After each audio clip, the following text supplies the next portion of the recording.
O Pazo de San Marcos foi este xoves o punto de encontro dos participantes na xuntanza provincial da Rede Municipalista Solidaria do Fondo Galego de Cooperación e Solidariedade. A Deputación de Lugo, xunto ás outras 3 institucións provinciais e 114 concellos galegos, forma parte desta organización. O Fondo Galego de Cooperación e Solidariedade naceu no ano 1997, froito destas inquedanzas, destas solicitudes da cidadanía, solicitando unha maior implicación da administración local en todo o relativo á solidariedade internacional. A importancia do papel das administracións locais como axentes do cambio global referiuse o deputado de Promoción Económica e Social Pablo Rivera na inauguración do foro.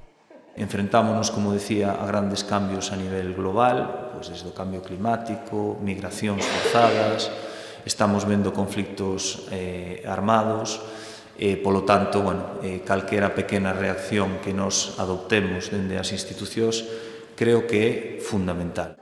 Alcaldes e técnicos dunha dúcia de concellos acudiron á xuntanza de Lugo, a primeira das 6 provinciais previstas este ano, para facer balance das actividades da rede e planificar novas estrategias conxuntas.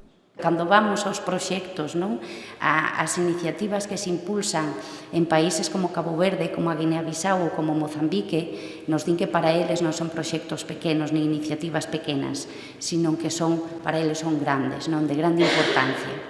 Ata o momento, o Fondo Galego leva desenvolvidos 180 proxectos de cooperación ao desenvolvemento nunha trintena de países.